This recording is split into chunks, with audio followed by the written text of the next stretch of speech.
এবার আপনাদের কাছে আমার একটা প্রশ্ন, মহিলাদেরকে পর্দা করা লাগবে, এই পর্দার বিধানটা কার? আওয়াজ দিয়ে বলেন। আল্লাহর বিধান হলো মহিলারা পর্দা করা। এই পর্দা করার অর্থ কিন্তু এই নয় পুরা শরীর ঢাকলেন, চেহারা ঢাকলেন না। তো আর আপনার পর্দা করা কি দরকার? যদি বলেন পুরা শরীর আমি ঢাকলাম, চেহারা ঢাকবো না, তাহলে এই জাতীয় পর্দা করারও কোনো দরকার নাই। পর্দা করার মানে হলো আপনার চেহারাও ঢাকা লাগবে। হাদিস শোনাই, আম্মা জান আয়েশা সিদ্দিকা রাদিয়াল্লাহু তাআলা আনহা বলেন, পর্দার বিধান নাজিল হওয়ার পর কোন এক যুদ্ধে যাওয়ার সময় আল্লাহর নবী লটারি করলেন, লটারির মধ্যে আমার নাম উঠছে। আম্মা জান আয়েশা বলেন, নবীর সাথে আমি যুদ্ধে বের হলাম। পালকি, পালকির নাম শুনেন না আপনারা? আম্মা জান আয়েশা ছোট্ট একটা ঘরের মতো, এটার মধ্যে ওনারে বসায়া দিতেন, আর ওইটা উটের উপরে রাখতো, সাহাবারা উটটাকে সামনে নিয়ে যাইতেন। তো নিয়ম অনুযায়ী ওনারে ওইভাবেই নিয়ে যাইতেছে। যুদ্ধের ময়দানে গেছে, যাওয়ার পর উনি বলেন, যখন যুদ্ধের ময়দান থেকে ফিরে আসতেছি, ফিরে আসার সময় এক জায়গায় যাত্রা বিরতি দিলাম। যাত্রা বিরতি দেওয়ার পর ওই জায়গায় আমার একটু ইস্তেঞ্জার হাজত হয়েছে, আমি বের হইলাম। বের হওয়ার পর আমার হাজত সারলাম, সারার পর আমি আবার আমার পালকিতে চলে আসছি। পালকির ভিতরে বসার পর আমি গলায় হাত দিয়ে দেখলাম, ইনকাতা ইকদুন লি, আমার গলার হাতটা হারিয়ে গেছে। চিন্তা করলাম, হাতটা কোথায় হারাইলো? মনে পড়লো আমি যেখানে হাজত সারতে গেছি, মনে হয় ওই জায়গায় আমার গলার হাতটা পড়ে গেছে। বুখারী শরীফের বর্ণনা। আম্মা জান আয়েশা বলেন, আমি পালকি থেকে চুপে চুপে নাইমা আবার ওই জায়গায় হাত তালাশ করতে গেলাম। বুঝছেন? সাহাবারা আসছে, আসার পর পালকি উটের উপরে উঠাইছে, পালকির ভিতরে আম্মা জান আছে। জোরে বলেন। পালকিটা উটের উপর উঠানোর পর উট রওনা করছে, আম্মা জান কিন্তু পালকিতে নাই। সাহাবারা বুঝতেও পারে নাই। কেন বুঝে নাই জানেননি? আম্মা জান আয়েশা বলেন, আমি এত পাতলা ছিলাম, আমি ভিতরে আছি না নাই এটা সাহাবারা বুঝতে পারতো না। এত পাতলা আমি ছিলাম, ভিতরে না থাকলেও তারা মনে করতো আমি মনে হয় ভিতরেই আছি। খুব পাতলা ছিলাম। আমি আমার হাতটা পেয়ে গেলাম। হাত পাওয়ার পর আমি আমার জায়গায় আসলাম। আসার পর দেখি সব সাহাবা এবং নবী সবাই চলে গেছে, কারণ তাদের ধারণা আমি পালকির ভিতরেই আছি। আম্মা জান আয়েশা বলেন, আমি চিন্তা করলাম আল্লাহর নবী যখন দেখবে আমি পালকির মধ্যে নাই, সাহাবা পাঠাইবে আমাকে নেওয়ার জন্য। আম্মা জান আয়েশা বলেন, আমি সাথে সাথে ওই জায়গায় বসে গেলাম। বসার পর আমার ঘুম আসছে, আমি ঘুমায়া গেলাম। ঘুমায়া যাওয়ার পর একজন নবীর সাহাবা সফওয়ান রাদিয়াল্লাহু তাআলা, উনি তখনও মদিনায় যায় নাই। উনি রওনা করলেন ভোরের বেলা। রওনা করার পর যাইতে যাইতে দেখে একজন মানুষের ছায়া দেখা যায়, ওই মানুষটা শুয়ে শুয়ে ঘুমাইতেছে। হযরত সফওয়ান তার দিকে তাকায়া দেখে এটা তো অন্য কেউ নয়, উনি হলেন আম্মা জান আয়েশা রাদিয়াল্লাহু তাআলা আনহা। আম্মা জান আয়েশা বলেন, এ দুনিয়ার মানুষ তোমরা প্রশ্ন করতে পারো আম্মা জানকে হযরত সফওয়ান কিভাবে চিনতে পারলেন? আম্মা জান আয়েশা বলেন, পর্দার বিধান নাজিল হওয়ার আগে সফওয়ান আমাকে দেখছিল, এই কারণে আমারে চিনতে পারছে। দেখার পর সাথে সাথে সফওয়ান পড়লো, ইন্না লিল্লাহি ওয়া ইন্না ইলাইহি রাজিউন। হযরত সফওয়ান আম্মা জান আয়েশাকে দেখে ইন্না লিল্লাহ পড়লেন। আম্মা জান আয়েশা বলেন, ইন্না লিল্লাহর আওয়াজে আমার ঘুম ভেঙে যায়। আমি ঘুম থেকে ওঠার পর সাথে সাথে আমার মুখ আমি ঢেকে নিলাম। এর মানে কি বোঝা যায়? আম্মা জান বলেন, পর্দার বিধান নাজিলের আগে সফওয়ান আমাকে দেখছে, এখন তো পর্দার বিধান নাজিল হয়ে গেছে। যেই মাত্র সফওয়ানকে আমি দেখলাম, সাথে সাথে আমি আমার চেহারা ঢেকে নিলাম। আপনাদের কাছে জানতে চাই, চেহারায় যদি পর্দা করা না লাগে, আম্মা জান কেন তার চেহারা ঢাকলেন? এবার আপনারা বলেন, চেহারা ঢাকা লাগবে কি লাগবে না? আম্মা জান আয়েশা যখন মুখ ঢাকলেন, ঢাকার পর সফওয়ান উটটা বিছায়া দিলেন, উটের উপর আম্মা জান উঠলেন। আম্মা জান আয়েশা বলেন, সফওয়ান ইন্না লিল্লাহ ছাড়া আর কোন শব্দ আমার সামনে উচ্চারণ করে নাই। আমি উটের উপর উঠলাম, মুনাফিকরা মদিনায় রটনা করে দিল নবীর বিবি আম্মা জান আয়েশা আর সফওয়ানের মধ্যে উল্টা পাল্টা সম্পর্ক আছে। আওয়াজ দিয়া বলেন নাউজুবিল্লাহ। চিন্তা করেন, নবীর বিবিরও ছাড়ে নাই। কয় কি হইছে? হ্যাঁ, নবীর বিবি আর সফওয়ান চুপে চুপে বিছনে রয়ে গেছে। ঘটনা কি? বুখারী শরীফের বর্ণনা। আম্মা জান আয়েশা বলেন, আমি মদিনায় আসলাম, অসুস্থ হয়ে গেছি আমি মদিনায় এসে। কয় নবীজি আমার সাথে আগে যেরকম আচরণ করতো এখন আর এরকম করে না। কয় কেন?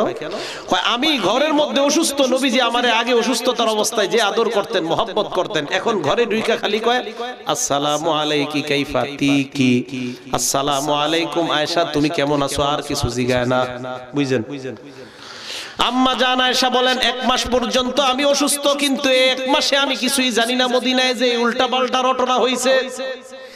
1 মাস পর্যন্ত মদিনার অলিগলির মধ্যে একটাই চর্চা, নবীর বিবি আর সফওয়ানের মধ্যে উল্টা পাল্টা সম্পর্ক। চিল্লায় অন্তর থেকে বলেন নাউজুবিল্লাহ। এই কথা বলার পর আয়েশা সিদ্দিকা 1 মাস উনি জানে না ওনার ব্যাপারে যেগুলা চলতেছে, উনি কিছুই জানে না। কয় মাস? 1 মাস। 1 মাস পর একটু বুঝেন আপনারা হাদিসটা। আম্মা জান আয়েশা বলেন, রাতের বেলা আমি ইস্তিনজায় বের হলাম, আমার সাথে আমার খাদেমা, এই খাদেমাকে নিয়ে বের হলাম। খাদেমা শরীরের মধ্যে কাপড় পেঁচায় হঠাৎ পড়ে গেছে, আমি তাকে ধরলাম। সে বলল, মিস্তাহ ধ্বংস হোক, মিস্তাহ ধ্বংস হোক। মিস্তাহ একজন সাহাবার নাম, উনি হলেন এই মহিলার ছেলে। আয়েশা সিদ্দিকা বলেন, এই তুমি কি বললা? তোমার ছেলের জন্য বদদুয়া করলা? একজন বদরের সাহাবা, ওনার ব্যাপারে তুমি বদদুয়া করলা কেন? কয় সর্বনাশ আম্মা জান, আপনি কিছু জানেন না। কয় কি জানমু? কয় ইন্না লিল্লাহ, কিছু জানেন না? কয় কি জানমু? কয় গত 1 মাস যে আপনার বিরুদ্ধে উল্টা পাল্টা রটনা চলতেছে, এই রটনাকারীদের মধ্যে 2 জন মুসলমান আছে, এর মধ্যে আমার ছেলেও তো মিস্তাহ আছে। আম্মা জান কয় মানি কি? কয় মানি হলো আপনার আর সফওয়ানের মধ্যে নাকি উল্টা পাল্টা কি ঘটছে, এই চর্চা গত 1 মাস মদিনায়। খো নবী এই কারণে আমার সাথে এরকম ব্যবহার করে ঘরে ঢুইকা। বাসায় গেলেন, যাওয়ার পর বললেন, ইয়া রাসূলুল্লাহ অনুমতি দেন আমি আমার বাপের বাড়িতে যাবো। নবীর সাথে এই বিষয়ে কিছুই কয় না। নবীজি কয় যাও। আল্লাহ নবীর বিবিকে দিলেন, বাড়িতে গিয়ে দেখলেন আবু বকর উপরে বৈশা কোরআন শরীফ পড়ে আর ওনার আম্মা নিচে বসা। মাকে গিয়ে বললেন, আম্মা আমার ব্যাপারে এমন এমন কথা আপনি কি বলেন? মা জবাব দিলেন, তুমি এমন সুন্দরী মেয়ে, তোমার বিরুদ্ধে শত্রুতা করাটাই স্বাভাবিক ব্যাপার।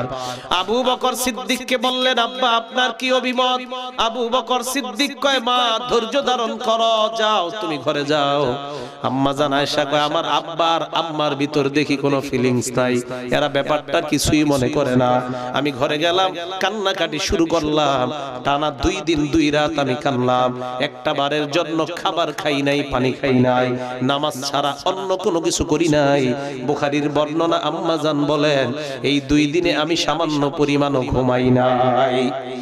আম্মা জান আয়েশা বলেন, আমার ঘরে একটা মহিলা আসছে, আসার পর মহিলাটা কয়, আম্মা জান আপনি কান্দেন কেন? কয় আমি এই কারণে কান্দি। মহিলা কয়, আমিও আপনার লগে কান্দতে আইছি।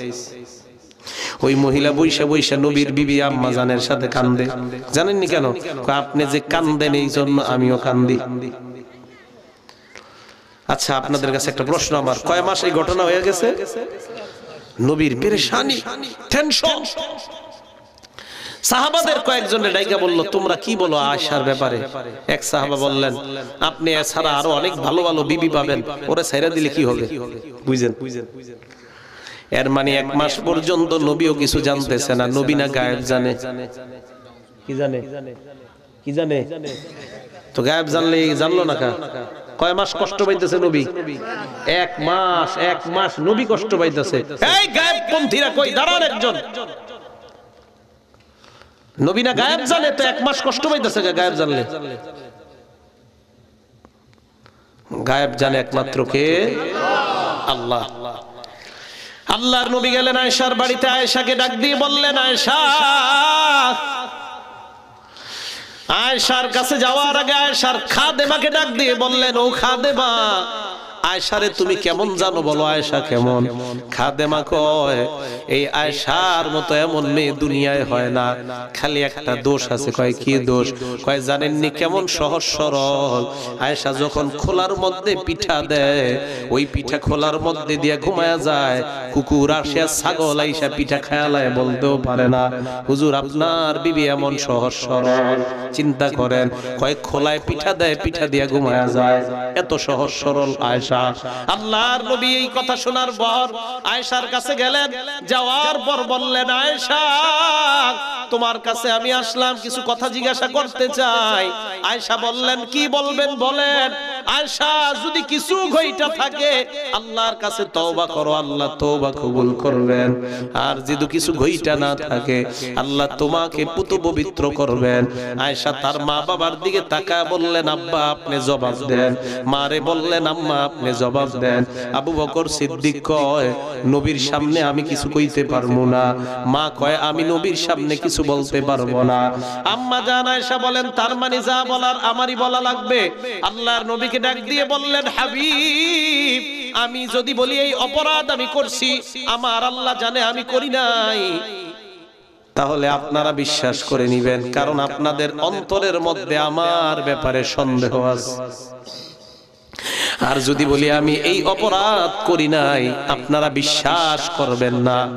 ফাসবরুন জামিল, আমি ধৈর্য ধারণ করলাম, আমি আল্লাহর উপর ভরসা করলাম, যা ফয়সালা আমার আল্লাহ করবে, আমি এছাড়া অন্য কিছু আর বলতে পারবো না।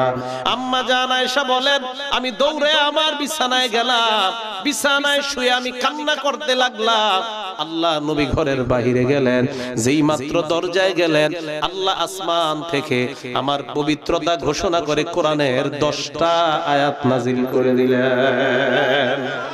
আল্লাহর নবী ঘরে আয়েশা কয়, আয়েশা সুসংবাদ গ্রহণ করো। বিবি তো একটু অভিমান করছে। আবু বকর কয়, যাও নবীর সামনে যাও। কয় না, আমি ওনার সামনে যাবো না। মা কয়, যাও যাও স্বামীর সামনে যাও। কয় যাবো না, আমারে বিশ্বাস করে নাই কেন? আয়েশা কয়, আমি আল্লাহ ছাড়া কারো সামনে যাব না। এই যে আয়েশা এই হাদিসের মাধ্যমে কি বুঝাইলেন? পর্দার আয়াত নাজিলের পরের এই ঘটনা। আয়েশা বলেন, পর্দার আয়াত নাজিলের পরে সফওয়ান আমারে দেখা চিনছে, তোমরা কিন্তু সন্দেহ করবা না। এই চিনার অর্থ হলো এই, পর্দার আয়াত নাজিলের আগে সফওয়ান আমাকে দেখছে, পর্দার আয়াত নাজিলের পর দেখার সাথে সাথে আমি আমার চেহারা ঢেকে ফেললাম। তাহলে আপনাদের কাছে প্রশ্ন, পর্দার মধ্যে চেহারা অন্তর্ভুক্ত কিনা? পর্দা করা চেহারার মধ্যে লাগবে কি লাগবে না? আরো জোরে বলেন। ক্বালা রাসূলুল্লাহ সাল্লাল্লাহু আলাইহি ওয়াসাল্লাম, আল্লাহর নবী বলেন, ফাত্তাকুদ দুনিয়া ওয়াত্তাকুন নিসা, তোমরা দুনিয়া থেকে বেঁচে থাকবা, নারীদের থেকে বেঁচে থাকবা। ফাইন্না আউওয়ালা ফিতনাতি বানি ইসরাঈল কানাত ফিন নিসা, বনি ইসরাইলের মধ্যে নারীদের কারণে দুনিয়ায় প্রথম ফিতনা হয়। হযরতে মূসা নবীর ব্যাপারে একদল বনি ইসরাইল সম্প্রদায় বালআমে বাউর নামক এক বুজুর্গের কাছে যায়। ওই বুজুর্গ যেই দোয়া করে সাথে সাথে আল্লাহ তার দোয়া কবুল করে নেয়। ওই বুজুর্গের কাছে গিয়ে বলে, বালআম, নবী মুসার বিরুদ্ধে তুমি বদদোয়া করো। বালআম কয়, না, মুসার বিরুদ্ধে বদদোয়া করলে আমার বদদোয়া কখনো কবুল হবে না। জনগণ চিন্তা করলো কি, বালআম বাউর কয়, না না, নবীর বিরুদ্ধে বদদোয়া করা যাবে না। জনগণ কয়, তারে বাগে আনতে হবে তার বিবির মাধ্যমে। বিবিরে গিয়ে ধরার পর কয়, তুমি তোমার স্বামীরে বুঝাইয়া নবী মুসার বিরুদ্ধে বদদোয়ার ব্যবস্থা করো, যত টাকা পয়সার প্রয়োজন আমরা সব টাকা পয়সা দিব। এই কথা বলার পর বালআমের বিবি বালআমকে গিয়ে কয়, স্বামী আমার, তুমি একবার মূসার বিরুদ্ধে বদদোয়া করো, ঢেল সম্পত্তির মালিক আমরা হয়ে যাব। বালাম কয় আমার জিন্দেগিটা তুই নষ্ট করিস না। এক পর্যায়ে সবাই বলল তোমারে আরো টাকা দিব আমরা। বিবি বারবার পটাইতে পটাইতে রাজি করে ফেলছে। বালাম পাহাড়ের উপর উঠছে মূসা নবীর বিরুদ্ধে বদদোয়া করার জন্য। যেই মাত্র আল্লাহর দরবারে মূসা নবীর নামটা নিবে, সাথে সাথে দেখে জিহ্বাটা বের হয়ে নাভি পর্যন্ত চলে আসছে। জিহ্বাটা বের হয়ে যাওয়ার পর বালআম বনি ইসরাইলকে একটা পরামর্শ দিল, আমারে তো তোমরা ধ্বংস করলা, তোমাদেরকে আমি একটা বুদ্ধি দেই। বনি ইসরাইলের সামনে নারীদেরকে উলঙ্গ করে তোমরা রাস্তায় ছেড়ে দাও, তাহলে দেখবা তারা আর সামনে যাইতে পারবে না। হযরতে মূসা নবী তার বাহিনী নিয়ে বের হলেন, হারুন নবীকে পিছনে রাখলেন আর বলে দিলেন সাবধান সাবধান, তোমরা নজরকে উপরের দিকে উঠাইবা না, নজর যদি উপরে উঠাও ধ্বংস হয়ে যাইতে পারো। মূসা নবী কথা বলার পর ওনার সম্প্রদায় ওনার পিছনে চলতেছে। হঠাৎ একটা বদমাশ চিন্তা করলো নজরটা একটু উঠায় দেখি কি দেখা যায়। যেই মাত্র নজর উঠায় দেখে বিবস্ত্র একজন অর্ধালঙ্গ নারী দেখা যায়। বলেন নাউজুবিল্লাহ। ওই নারীকে পাহাড়ের পিছনে নিয়ে ব্যভিচারে লিপ্ত হয়ে যায়। আল্লাহর আসমানের গজব সবার উপর শুরু হয়ে যায়। হারুন নবী চিন্তায় পড়ে গেলেন গজব কেন আসতেছে। মূসা নবীও চিন্তায় পড়ে গেলেন গজব আসার কারণটা কি। এক পর্যায়ে তাকায় দেখে পাহাড়ের পিছনে দুইজন ব্যভিচারে লিপ্ত হয়ে গেছে। এই দৃশ্য দেখার পর তরবারি নিয়ে এই দুইজনকে হারুন নবী হত্যা করলেন। যেই মাত্র হত্যা করলেন সাথে সাথে আল্লাহ গজব আসমানে উঠায় নিলেন।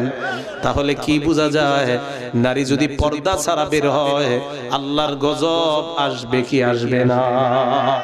এই জন্য নবী হাদিসের মধ্যে বলেন রুব্বা কাসিয়াতিন আরিয়াত, একদল নারী আছে এমন জাহিলি যুগের ব্যাপারে আল্লাহ বলেন ওয়ালা তাবাররুজনা তাবাররুজাল জাহিলিয়াতিল উলা, নারীরা তোমরা জাহিলি যুগের মতো রাস্তায় বের হবে না।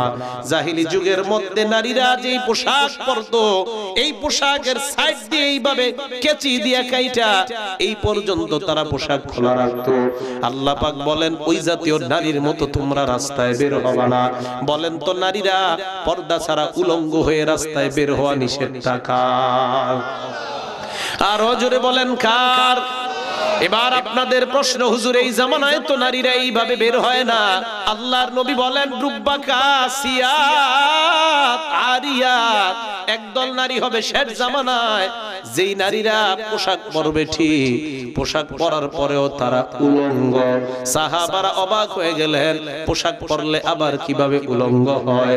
আল্লাহর নবী জবাব দিলেন মাইলাত মুমিলাত, এমন পোশাক তারা পরবে যেই পোশাক পরার কারণে নিজেও অন্যের দিকে আকৃষ্ট হবে, অন্য পুরুষকেও তার দিকে আকৃষ্ট বানায়। আপনারা সত্যি করে বলেন নারীদেরকে এমন পোশাকে বর্তমানে দেখা যায় কি যায় না? এমন পোশাক নারীরা পরে কিনা যেই পোশাকে পুরুষরা আকৃষ্ট হয় আছে না নাই? আল্লাহর নবী বলেন ওই নারীরা কেমন, রুউসুহুন্না কাসনিমাতিল মুখতিল মাইলা, তাদের মাথার চুলের খোপাগুলা উটের কুজের মতো। এই উটের কুজের মতো চুলের খোপাগুলা একদিকে পড়ে যায়। এই খোপা দেখায় দেখায় মানুষরে পাগল বানাইতে চায়। আজকে 14ই ফেব্রুয়ারি বিশ্ব ভালোবাসা দিবস, নোংরা দিবস গেছে। এই দিবসের মধ্যে আমাদের একটাই ঘোষণা, আমরা দুনিয়ার কাউকে ভালোবাসবো না, আল্লাহ আর আল্লাহর নবীকে ভালোবাসতে কারা কারা রাজি জানতে চাই? সবাই এবার হাত নামান। একটা আশ্চর্য হাদিস শুনেন। আল্লাহ পাক রব্বুল আলামিন হাদিসে কুদসির মধ্যে বলেন মান তাকাররাবা ইলাইয়া, আমার বান্দা আমার কাছাকাছি যদি বুঝতে চায়, আল্লাহ পাক বলেন আমার বান্দা মা তাকাররাবা ইলাইয়া আবদি বিশাইইন আহাব্বা ইলাইয়া মিম্মা ইফতারাতু আলাই, আমার বান্দা যদি আমার কাছে যাইতে চায়, আল্লাহর কাছাকাছি যাইতে সবাই রাজি আছি না নাই? আল্লাহ বলেন আমার কাছাকাছি যদি যাইতে চাও তাহলে ফরজ বিধানগুলা পালন করবা ঠিক মতো। ফরজ বিধান পালন করার মাধ্যমে বান্দা একদম আমার নিকটবর্তী হয়ে যায়। এবার আল্লাহ পাক বলেন ওয়া মা ইয়াজালুল আবদু ইয়াতাকাররাবু ইলাইয়া বিন-নওয়াফিল, নফলের মাধ্যমে বান্দা আমার কাছে আস্তে আস্তে আস্তে আস্তে এমন হয়ে যায় হাত্তা আহিব্বাহু, এক পর্যায়ে ওই বান্দাকে আমি আল্লাহ ভালোবাসা শুরু করে দেই। আল্লাহ কয় বান্দাকে যখন আমি ভালোবাসা আরম্ভ করে দেই, হাত্তা কুনা সামাউল্লাযী ইয়াসমাউ বিহি ওয়া বাসারাহুল্লাযী ইউবসিরু বিহি ওয়া ইয়াদাহুল্লাতী ইয়াবতিশু বিহা ওয়া রিজলাহুল্লাতী ইয়ামশি বিহা, আমি বান্দার কান হয়ে যাই, ওই কান দিয়া বান্দা শুনে, আমি বান্দার চোখ হয়ে যাই, ওই চোখ দিয়া বান্দা দেখে, আমি বান্দার হাত হয়ে যাই, ওই হাত দিয়া বান্দা স্পর্শ করে, আমি বান্দার পা হয়ে যাই, ওই পায়ের মাধ্যমে বান্দা চলে। সুবহানাল্লাহ। যখন বান্দাকে আল্লাহ ভালোবাসেন, জিবরিল আমিনকে ডাক দিয়া বলে, জিবরিল ইন্নী উহিব্বু ফুলান, আমি দেওয়ালপাড়া মুখের সন্তান মুখকে ভালোবাসি, ফাহিব্বাহু জিবরাইল, তুমিও তাকে ভালোবাসো।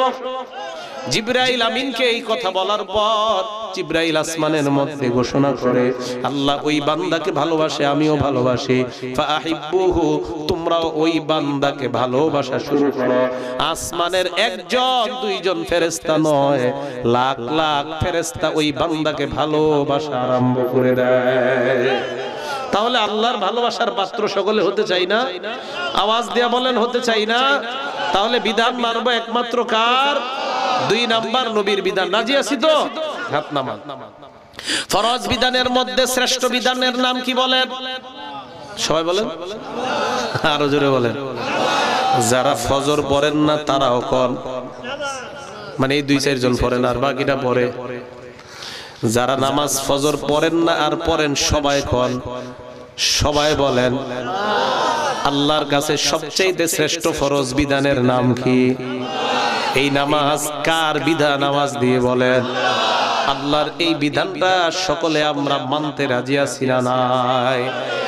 আজকে থেকে আমরা নামাজ পড়বো এইভাবে। নামাজের মধ্যে যখন আমরা যাব, যাওয়ার পর ঘর থেকে বের হওয়ার পর আমার মনে মনে আসবে আমি আল্লাহর বিধান পালন করার জন্য মসজিদে রওনা করলাম। হাদিসের মধ্যে আসছে যেই মাত্র ঘর থেকে আপনি বাহিরে পাটা দেন, আপনার মনের নিয়ত একমাত্র মসজিদ ছাড়া অন্য কিছু নয়। নবী বলেন পাটা ফালানোর সাথে সাথে এই মসজিদ পর্যন্ত যতটা পা তুমি হেঁটে হেঁটে আসলা, প্রত্যেকটা হাঁটার বিনিময়ে তোমার আমল নামায় আল্লাহ সওয়াব লিখে দেয়। এইবার আপনি মসজিদে আসলেন, আসার পর বলেন তো কার বিধান পালনের জন্য অপেক্ষায় আছেন? এশার নামাজ দাঁড়াবে 7:30, এসে বললেন 7:20, নামাজের বাকি আছে কয় মিনিট? এই যে 10 মিনিট আপনি বসে রইলেন, আল্লাহ নবী বলেন ইন্তিজারুস সালাতি সালাত, 10 মিনিট নামাজের জন্য অপেক্ষা করলা। এই 10 মিনিটও তুমি নামাজে থাকলে যেই সওয়াব, নামাজের অপেক্ষা করার কারণেও আল্লাহ তোমাকে ওই পরিমাণ সওয়াব লিখে দেয়। বিধানটা কার? এবার নামাজে দাঁড়াইলেন, দাঁড়ানোর পর ভালো করে বুঝেন, আমরা অনেকে নামাজ পড়ি, পড়ার পরেও নামাজ আমাদেরকে অশ্লীলতা থেকে বাধা দেয় না। সূরা আনকাবুতে আল্লাহ বলেন ইন্নাস সালাতা তানহা আনিল ফাহশাই ওয়াল মুনকার, নিশ্চয়ই নামাজ নামাজিকে অশ্লীলতা এবং মন্দ কাজ থেকে বাধা দেয়। খুব ভালো করে এই জায়গাটা বুঝবেন, আশ্চর্য একটা কথা। আল্লাহ বললেন নামাজিকে নামাজ অশ্লীলতা থেকে বাধা দেয়। আমরা দেখি নামাজি সুদ খায় আছে না নাই? আসেনি? আমরা দেখি নামাজ পড়ে, পড়ার পরেও অন্যের জমিনের আইলটাই না নিজের জমিন বাড়ায়, আছে না নাই? আমরা দেখি নামাজ পড়ে, নামাজ পড়ার পরেও দোকানে ব্যবসায় উল্টা পাল্টা করে, এমন লোক আছে না নাই? কি হলো? আল্লাহ না কইলো নামাজ নামাজিকে অশ্লীলতা আর মন্দ থেকে বাঁচায়? তার মানে কি বাঁচায় নাই? হ্যাঁ, এই জন্য মনে রাখবেন নামাজি 5 প্রকার। বলেন কয় প্রকার? আরো জোরে বলেন নামাজি কয় প্রকার? 1 নাম্বার শাস্তিপ্রাপ্ত নামাজি, 2 নাম্বার ধমকপ্রাপ্ত নামাজি, 3 নাম্বার ক্ষমাপ্রাপ্ত নামাজি, 4 নাম্বার সওয়াবপ্রাপ্ত নামাজি, 5 নাম্বার নৈকট্যপ্রাপ্ত নামাজি। সবাই বলেন তো নামাজি কয় প্রকার? যুবক ভাইয়ারা ভালো করে শুনেন, পাঁচ প্রকারের কোন প্রকারে আপনি আছেন? এক নাম্বার মুআকাব। মুআকাব শব্দের অর্থ হলো শাস্তিপ্রাপ্ত নামাজি। হুজুর এটা আবার কোন নামাজি? যেই নামাজি মাঝে মাঝে মসজিদে যায়, জুমার দিন মসজিদে যায়, যেই মাত্র খতিব সাহেব বলে ফাজকুরুনি আযকুরকুম ওয়াশকুরুলি ওয়ালা তাকফুরুন, দৌড় দিয়া গিয়া কাতারে দাঁড়ায়। দাঁড়ানোর পর চিন্তা করে হুজুর সালামটা কেন ফিরায় না? নামাজের পরেই তো ইন্ডিয়া বাংলাদেশের খেলা, তাড়াতাড়ি সালাম ফিরান। যেই মাত্র খতিবের সালাম ফিরাইতে দেরি হয়, মসজিদে দেখবেন কাশির আওয়াজ বেড়ে যায়। কাশির আওয়াজ, এই কাশি কিন্তু গলার কাশি না, এই কাশি মানে হুজুর তাড়াতাড়ি নামাজ শেষ করেন। এই কাশি মানে কিন্তু গলার কাশি না, এই যে কাশি আরম্ভ হয়ে যায় এর মানে হলো তাড়াতাড়ি নামাজ শেষ করেন। রুকুতে যদি ইমাম সাহেবের একটু দেরি হয়, হঠাৎ দেখবেন কাশ দেয় একজনে, একটু পরে দেখবেন মসজিদের সবাই কাশে। ঘটনা কি, কিরে এত কাশি কেন? এর মানে হলো হুজুর তাড়াতাড়ি রুকু থেকে ওঠেন। ঠিক নিউজ, হ্যাঁ? এবার বুঝেন বুঝেন। শাস্তিপ্রাপ্ত নামাজি নামাজে মাঝে মাঝে আসে, আসার পর নামাজে মন থাকে না, কোন মতে নামাজে দাঁড়ায়, তাড়াতাড়ি বের হয়ে যায়। এই নামাজি নামাজ পড়ার পরেও নামাজ তাকে অশ্লীলতা থেকে বাঁচাবে না, এই নামাজের কারণে সে শাস্তি পাবে। বলেন নাউজুবিল্লাহ। তাহলে এক শ্রেণীর নামাজি আমরা পাইলাম, যেই নামাজি নামাজ পড়ার পরেও চুরি থেকে তারে বাঁচাবে না, টিভি দেখা থেকে তারে বাঁচাবে না, কারণ মাঝে মাঝে নামাজে আসে কিন্তু মন তার নামাজের মধ্যে থাকে না। দুই নাম্বার শাস্তিপ্রাপ্ত নামাজি, যেই নামাজি 5 ওয়াক্ত আযান শোনার পর মসজিদে আসে, বুঝেন, আসার পর নামাজে যখন দাঁড়ায় দুনিয়ার সব হিসাব নিকাশ শুরু হয়। নামাজে দাঁড়ায়, ছোট মায়াটার এখনো বিয়া হয় নাই, আরে কালকে ওই জমিনটার মধ্যে সার দেওয়া লাগবে, ছোট গরুটা কালকে বেচতে নিয়ে যাবো, যত চিন্তা চেতনা সব তার নামাজের মধ্যে। ভালো করে শুনবেন, 5 ওয়াক্ত নামাজ নামাজে যায়, যাওয়ার পরেও মনটা কোথায় থাকে না? নামাজে মনটা কোথায় থাকে না? এক নাম্বার মাঝে মাঝে নামাজে যায়, মনটা কোথায় থাকে না? দুই নাম্বার 5 ওয়াক্তই নামাজে যায়, মনটা কোথায় থাকে না? আবার বুঝেন, শাস্তিপ্রাপ্ত নামাজি নামাজে মাঝে মাঝে যায়, মনটা কোথায় থাকে না? জোরে বলেন। দুই নাম্বার ধমকপ্রাপ্ত নামাজি নামাজে 5 ওয়াক্তই যায় কিন্তু মন কোথায় থাকে না? তাহলে কি বুঝলাম? শাস্তিপ্রাপ্ত নামাজি ওই বান্দা, যেই বান্দা মাঝে মাঝে যায় কিন্তু নামাজে মন থাকে না। আর ধমকপ্রাপ্ত নামাজি ওই বান্দা, যেই বান্দা 5 ওয়াক্তই নামাজে যায় কিন্তু মন নামাজে থাকে না। এই বান্দা দুইজন যতই নামাজ পড়ে এরপরেও অশ্লীলতা থেকে বাঁচতে পারবে না। আমরা যদি সমাজে দেখি সুদখোর নামাজ পড়ে সুদ ছাড়ে না, আমরা মনে করব তুমি প্রথম 2 শ্রেণীর এক শ্রেণী, মাঝে মাঝে হয়তো নামাজে যাও অথবা 5 ওয়াক্ত নামাজে যাও, সুদ ছাড়তে পারো না, এর অর্থ হলো নামাজের মধ্যে তোমার মন থাকে না। মনে থাকবে নি? এবার আসেন 3 নাম্বার ক্ষমাপ্রাপ্ত নামাজি। এটা ভালো করে শুনেন, যেই নামাজি নামাজে যায় হাতটা বাঁধেন, হাত বাঁধেন সবাই। নামাজে যাওয়ার পর নামাজে যখন দাঁড়ায়, ইবলিস মনটা নামাজের বাহিরে নেয়, আবার চিন্তা করে আমি আমার রবের সামনে দাঁড়াইলাম। ইবলিস আবার মন বাহিরে নেয়, আবার চিন্তা করে আমি না রবের সামনে দাঁড়াইলাম। আবার ইবলিস বাহিরে নেয়, আবার চিন্তা করে আমি না নামাজে আছি।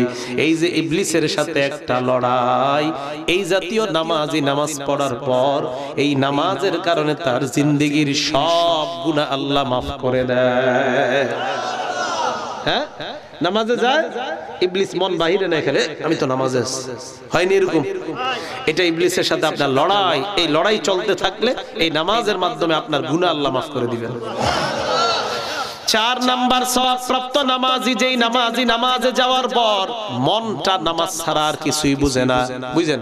3 নাম্বারটা নামাজে মন থাকে আবার বাহিরে যায়। 4 নাম্বারটা নামাজের বাহিরে কখনো মন যায় না। এই নামাজি নামাজের মাধ্যমে আসমান থেকে সওয়াবের পর সওয়াবের পর সওয়াব পায়। 5 নাম্বার নৈকট্যপ্রাপ্ত নামাজি, যেই নামাজি নামাজে দাঁড়ায়া আল্লাহর সাথে কথা বলা শুরু করে দেয়। ওই নামাজই হলো নৈকট্যপ্রাপ্ত নামাজই। ভালো করে মনে রাখবেন, নৈকট্যপ্রাপ্ত নামাজ এটা কাদের নামাজ? সালাতুল আম্বিয়া, এটা হলো নবীদের নামাজ। সওয়াবপ্রাপ্ত নামাজ এটা কাদের নামাজ? এটা হলো সালাতুল আউলিয়া, ওলিদের নামাজ। তাহলে 5 নাম্বার নৈকট্যপ্রাপ্ত নামাজ, এটা হলো নবীদের নামাজ। 4 নাম্বার সওয়াবপ্রাপ্ত নামাজ, এটা ওলিদের নামাজ।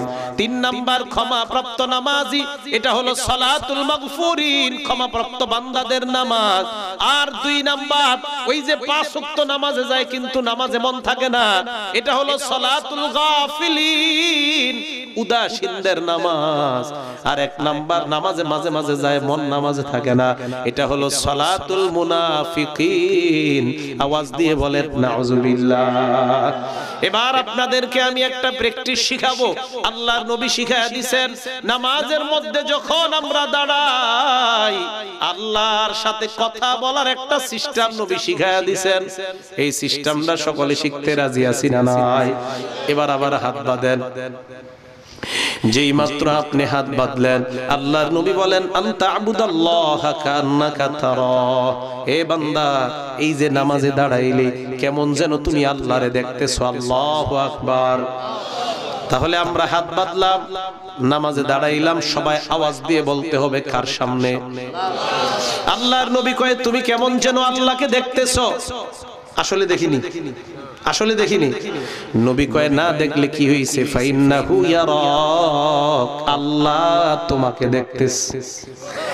আবার আসেন, আমরা কার সামনে দাঁড়াইলাম? আওয়াজ দিয়ে বলেন। তাহলে কেমন যেন আমরা কাকে দেখি বলেন? না মাবুদ, তোমাকে আমরা দেখি না। না দেখলে কি হবে? আল্লাহ আমাকে দেখতেছেন। আমি আল্লাহর সামনে দাঁড়াইলাম, মনে মনে বলতেছি আমি আমার রবের সামনে দাঁড়াইলাম, আমি তোমারে দেখতেছি আল্লাহ। ও মাবুদ, তোমারে দেখি মনে মনে। হঠাৎ মনে মনে বলবেন না দেখি না। কি হইছে? না দেখলে তুমি তো আমারে দেখতেছো। এইভাবে যখন নামাজে আপনি দাঁড়াইবেন, দাঁড়ানোর পর দৈনন্দিন অন্তত 32 রাকাত নামাজে আলহামদুলিল্লাহ সূরাটা পড়া লাগে। নিম্নে 32 রাকাত। যারা সুন্নত, ফরজ আর বিতির নামাজ পড়েন, এই বান্দাগুলা নামাজের মধ্যে যখন পড়ে আলহামদুলিল্লাহ রাব্বিল আলামিন, এই আয়াতটা পড়ার সাথে সাথে হাত কেউ ছাড়বেন না। সাথে সাথে আল্লাহ কয় হামিদানি আব্দি, আমার বান্দা আমার প্রশংসা করেছে। তাহলে নামাজে কার সামনে দাঁড়াইলাম? কারে আমরা দেখি? না দেখি না। কে আমাদেরকে দেখেন? সূরা ফাতিহা যখন শুরু করলেন আলহামদুলিল্লাহ, মা বোনরাও আজকে থেকে এইভাবে নামাজ পড়বেন। যেই মাত্র প্রথম আয়াতটা পড়লেন, আল্লাহর সাথে সাথে কয় হামিদানি আব্দি, আমার বান্দা আমার প্রশংসা করেছে।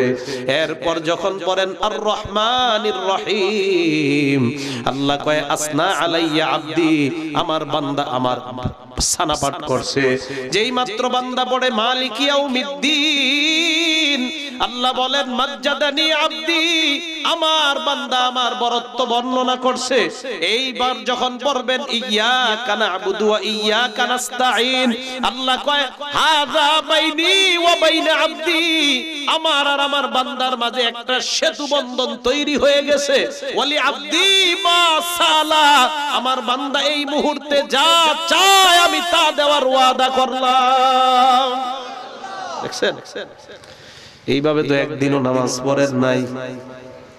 আজকে থেকে আর মরা নামাজ পড়েন না, জিন্দা নামাজ পড়বেন।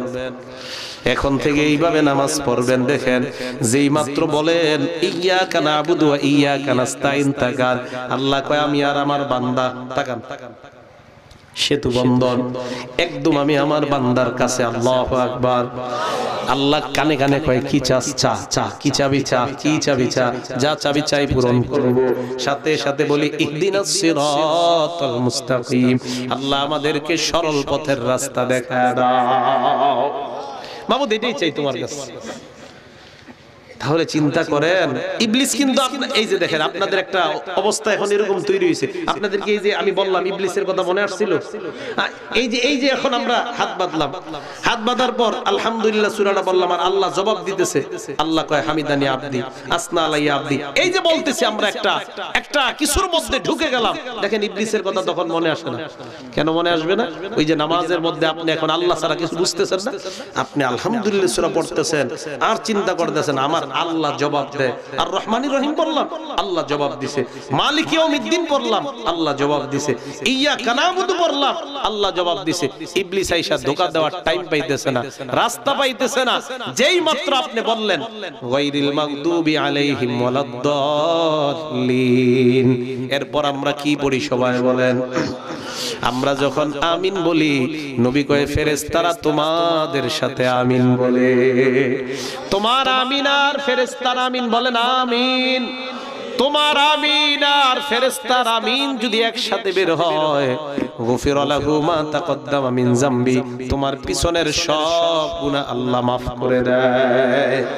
আমি আপনাদের হাত পা জোর করে বলতেছি আল্লাহর এই বিধানটা এইভাবে 2 রাকাত নামাজ একদিন পড়েন, পড়ার পর মনে হবে হুজুর জিন্দেগিতে যা নামাজ পড়লাম এতদিন মরা নামাজ পড়ছি, এই 2 রাকাত নামাজ আমার কাছে জিন্দা মনে হয়, এখন থেকে আমি এইভাবেই নামাজ আদায় করব।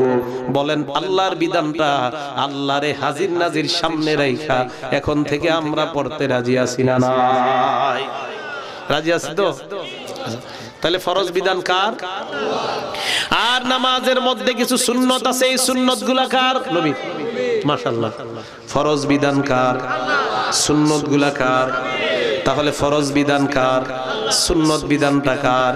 আর আমরা না আগেই ওয়াদা করছি আল্লাহর নবীর বিধানের বাহিরে আমরা যাব না, ওয়াদা করছি না? আল্লাহর নবীর বিধানের বাহিরে আমরা যাব না, এই ওয়াদা আমরা করলাম। এবার আসেন এই নামাজটা পড়তে হবে একমাত্র কার জন্য? আওয়াজ দিয়ে বলেন। ভালো করে একটা হাদিস আপনারা শুনেন, যদিও এই হাদিসটা আমাদের আলেমদের জন্য বেশি শোনা প্রয়োজন। শুফাই আল-আসবাহি রাহমাতুল্লাহি আলাইহি অনেক বড় একজন আলেম, উনি বলেন আমি মদিনায় প্রবেশ করলাম, মদিনায় ঢোকার পর দেখি একজন মানুষরে হাজার হাজার মানুষ ঘেরাও করে রাখছে। কয়জনকে? আমি প্রশ্ন করলাম কে? সবাই জবাব দিল হাদা আবু হুরায়রা ইউহাদ্দিসুন নাস, উনি হলেন নবীর সাহাবা আবু হুরায়রা। সাহাবা আবু হুরায়রা মানুষকে হাদিস শোনায়। সুবহানাল্লাহ। শুফাই আল-আসবাহি বলেন হাদিস শোনানোর পর আবু হুরায়রা একটা ঘরে গেলেন, আমিও গেলাম। ওই ঘরে যাওয়ার পর আবু হুরায়রাকে আমি বললাম, ও নবীর সাহাবা আবু হুরায়রা, এমন একটা হাদিস আমারে আপনি শোনান, যে হাদিসটা আপনি ভালোভাবে বুঝছেন এমন একটা হাদিস শোনান। আবু হুরায়রা বললেন লা উহাদ্দিসান্নাকা হাদিসা হাদ্দাসানিহি রাসূলুল্লাহ সাল্লাল্লাহু আলাইহি ওয়াসাল্লাম, আমি তোমাকে এমন একটা হাদিস শোনাবো যে হাদিসটা আল্লাহর নবী আমারে শোনাইছে এই জায়গায় বইসা। সুবহানাল্লাহ। তো এই জায়গায় বইসা শোনাইছে। এই কথা বলার সাথে সাথে আবু হুরায়রা বেহুশ হয়ে গেছে। হাদিস শোনাইছিনি? হাদিস শোনাইছে না, শোনায়া বেহুশ হয়ে গেছে। হুশ ফিরে আসছে। হুশ ফিরে আসার পর ওই ব্যক্তি বলতেছে, আবু হুরায়রা কি ব্যাপার, আপনি বেহুশ হয়ে গেলেন? আবু হুরায়রা জবাব দেয়, আমি তোমার এমন একটা হাদিস শোনাবো যে হাদিসটা আল্লাহর নবী আমার এমন ভাবে শোনাইছে আমার আর নবীর মাঝে অন্য কেউ ছিল না। এই কথা বইলা আবু হুরায়রা আবার বেহুশ হয়ে গেছে। কয়বার? হাদিস শোনাইছিনি। আবার আবু হুরায়রার হুশ ফিরে আসার পর আবার আবু হুরায়রা বললেন, আমি তোমাকে এমন একটা হাদিস শোনাবো যে হাদিসটা আল্লাহর নবী এই ঘরে এবার বলতেছে, এই ঘরে এই জায়গায় বইসা আমারে শোনাইছে, আমার আর নবীর মাঝে অন্য কেউ ছিল না। আবার বেহুশ হয়ে গেছে। কয়বার? হুশ ফিরে আসার পর শুফাই আল-আসবাহি ভালো করে ধরতে বলতেছে, আবু হুরায়রা আপনি হাদিসটা মেহেরবানি করে শোনান। ভালো করে ধরছে যেন বেহুশ না হয়। আবু হুরায়রা জবাব দিলেন, ইন্না আউওয়ালান নাসি ইউকযা ইয়াউমাল কিয়ামা, কিয়ামতের ময়দানে বিচারের কাজ আল্লাহ শুরু করবে তিন ব্যক্তির মাধ্যমে। বলেন কয় ব্যক্তি? এক নাম্বার শহীদ, দুই নাম্বার আলেম, তিন নাম্বার দানশীলের মাধ্যমে বিচারের কাম শুরু করবে আল্লাহ।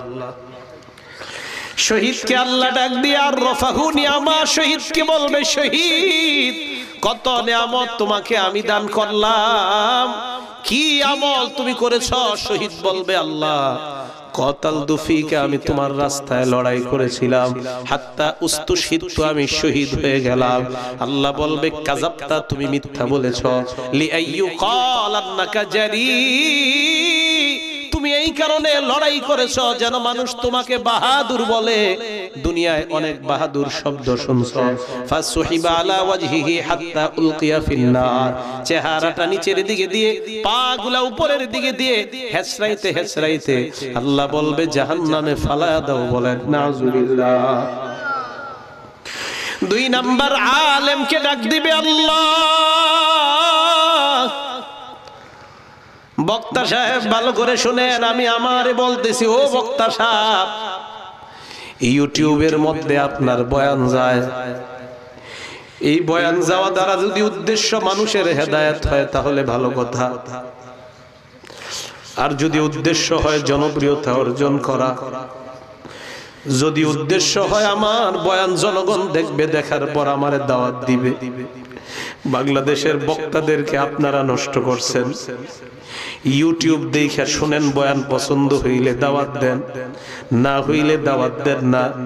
আবার বক্তাও চায় আমারে যেন মানুষ পছন্দ করে ইউটিউব দেখা, তার মানে বক্তারও নিয়ত পছন্দ করা, জনগণেরও নিয়ত পছন্দ করা। বক্তারও নিয়ত হেদায়েত না, জনগণের নিয়ত হেদায়েত না। কিয়ামতের মাঠে আল্লাহ ডাক দিয়ে বলবে কেন তুমি বয়ান করেছো? ওই বক্তা বলবে আল্লাহ তোমারে খুশি করার জন্য আমি বয়ান করেছি। আল্লাহ বলবে মিথ্যা কথা।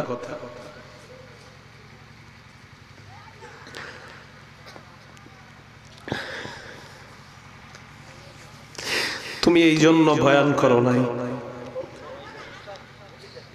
তুমি যেন মানুষের মাঝে পপুলারিটি অর্জন করতে পারো, প্রসিদ্ধ হও, এই কারণে তুমি বয়ান করছো। চেহারাটা নিচের দিকে দিবে, মাথাটা উপরের দিকে দিয়ে আল্লাহ হেসরাইতে হেসরাইতে জাহান্নামে ফালায়া দিবে। আলেমকে ডাক দিয়ে বলবে কেন আলেম শিখছো, মানুষে কেন শিখাইছো?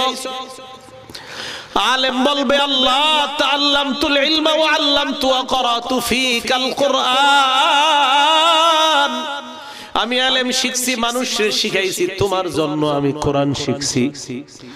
আল্লাহ বলবে না না, তুই আলেম শিখছ যেন দুনিয়ার মানুষ তোরে বড় আলেম কয়, মানুষ যেন বলে তুই কত বড় মুফাসসির, কত বড় মুহাদ্দিস, এই কারণে তুই আলেম শিখছস।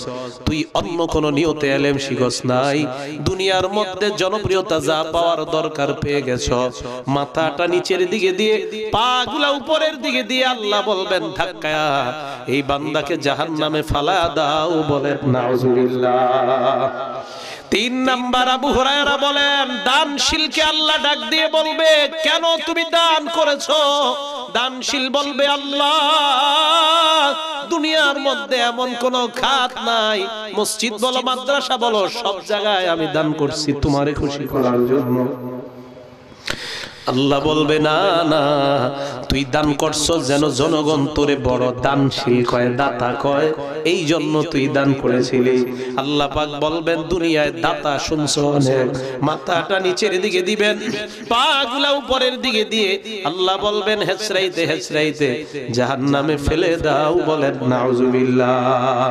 আবু হুরায়রা এই হাদিসটা বলতে গিয়ে কয়বার বেহুশ হইছেন? আরো জোরে বলেন কয়বার? তাহলে আপনাদের কাছে আমি জানতে চাই বিধান এক নাম্বার কাটটা মানব, দুই নাম্বার নবীরটা। এই বিধান মানতে গিয়ে ইখলাসের প্রয়োজন আছে না নাই? আমরা নামাজ পড়বো, নামাজটা কার বিধান? এবার বলেন নামাজটা মানুষকে দেখানোর জন্য পড়বো নাকি আল্লাহর জন্য পড়বো? আমরা নবীর সুন্নত পালন করব, নবীর বিধান, এটাও কারে খুশি করার জন্য? তাহলে এবার আপনাদের কাছে জানতে চাই, নামাজ পড়ি, ছোট বড় যত আমল আমরা করব, এই আমলগুলা হয়তো নবীর বিধান, না হয় নবীর তরিকা, আল্লাহর বিধান না হয় নবীর তরিকা, এই পদ্ধতিতে যখন আমরা আমল করব, বলেন তো ছোট হোক বড় হোক আমলটা হবে একমাত্র কার জন্য? কারণটা কি জানেন? নবী বলেন আখলিস দীনাকা ইয়াকফিকাল আমালুল কলিল, আমল কম করো, খাঁটি ভাবে করো, কোনো সমস্যা নাই। এই কম আমল তোমারে টানতে টানতে আল্লাহর জান্নাতের মেহমান বানায়া দিবেন। আমার সাথে একবার মুহাব্বতের সাথে বলেন লা ইলাহা ইল্লাল্লাহ। আবার সবাই জোরে বলেন লা ইলাহা ইল্লাল্লাহ। ইখলাসের সাথে সবাই বলছেন নি? না, আওয়াজ ছোট হয়েছে। তাহলে এবার অন্তর থেকে, দিল থেকে আসলে আল্লাহরে ভালোবাসা আর একবার বলেন লা ইলাহা ইল্লাল্লাহ। বলছেন না? আল্লাহর নবী বলেন আরেকটা কবিরা গুনাহ করার আগ পর্যন্ত ফুতিহাত লাহু আবওয়াবুস সামাই হাত্তা তুফজিয়া ইলাল আরশ, তুমি যে ইখলাসের সাথে একবার লা ইলাহা ইল্লাল্লাহর আওয়াজ তুমি বের করলা, জানোনি তোমার কি হবে? আরেকটা কবিরা গুনাহ আপনারা যতক্ষণ না করবেন ততক্ষণ আরশ পর্যন্ত আল্লাহর সবগুলা রহমতের দরজা খোলা হয়ে যায়।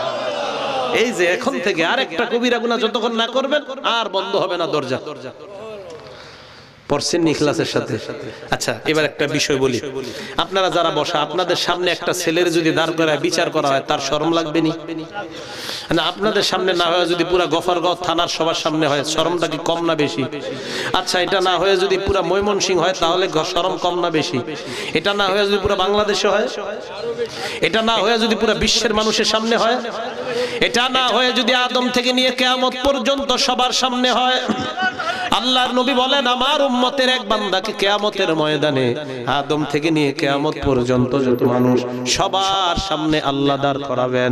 আল্লাহ দাঁড় করানোর পর ওই বান্দার সামনে আল্লাহ 99টা আমল নামার খাতা উপস্থিত করবে। কয়টা জানেননি? একটা খাতার পৃষ্ঠা কত বড়? আমার দিকে তাকান, মাদ্দাল বাসর, তার নজর যেই পর্যন্ত যায় ওই পর্যন্ত এক একটা পৃষ্ঠা। আল্লাহ ডাক দিয়ে বলবে না তুনকিরু হাযা মিন শাইইন, বান্দা এই যে আমল নামা তুই তাকায় দেখ, হাল তুনকিরু মিন হাযা শাইআ, একটাও অস্বীকার করসনি। নজর যতটুকু যায় এরকম কয়টা পৃষ্ঠা? 99টা। কয়টা? বান্দা কয় লা ইয়া রব্বি, না না একটাও অস্বীকার করি না। আল্লাহ কয় লা যুলমা আলাই, যা তোর উপর কোনো জুলুম করা হবে না, যা। বান্দার বিশ্বাস হয় না, কয় এত বড় বড় পৃষ্ঠা আর আমার কত অপরাধ, আমারে বলে কয় জুলুম হবে না। এবার আল্লাহ ছোট্ট একটা কাগজ আনবেন, সুবহানাল্লাহ। ফেরেশতাদেরকে বলবেন এই কাগজটা এক পাল্লায় রাখ আর 99টা আরেক পাল্লায় দে। বান্দা বলবে আইনা তাদউ হাযিহি মা'আস সিজিল্লাত, হাদিহিল বিতাকা মা'আস সিজিল্লাত। মাবুদ গো, ছোট একটা পৃষ্ঠা এরকম 99টার মোকাবেলায় কি আছে আসবে? আল্লাহ কয় দেখ, যেই মাত্র ওজন দেওয়া হয় ওই একটা ছোট্ট পৃষ্ঠার কাগজ ওজনে ভারী হয়ে যায়। এবার ওই বান্দা কয় আল্লাহ আমি দেখতে চাই ওটার মধ্যে কি আছে। খাতা ছোট্ট পৃষ্ঠাটা খোলার পর দেখবে ওটার মধ্যে লেখা শাহাদাতু আল্লাহ ইলাহা ইল্লাল্লাহ। ওটার মধ্যে লেখা আমি সাক্ষী দিলাম তুমি ছাড়া কোনো ইলাহ নাই। আল্লাহ কয় তোর সাক্ষীটা ছিল ইখলাসের সাথে, এই কারণে আমি আল্লাহ 99টার মোকাবেলায় ওজন দিয়া আমি তোকে জান্নাতের মেহমান বানায়া দিলাম। তাহলে বলেন ছোট বড় সব আমল একমাত্র কার জন্য আমরা করব? রাজি আসিনি সবাই ইনশাআল্লাহ? হাত নামান। তাহলে আল্লাহর বিধান আর নবীর বিধান, আল্লাহর ফয়সালা নবীর ফয়সালার বাহিরে আমরা কেউ যাব কখনো? আর জোরে বলেন কখনো যাব? আল্লাহ তৌফিক দান করেন, বলি আমিন। ওয়া আখিরু দাওয়ানা আনিল হামদুলিল্লাহি রাব্বিল আলামিন।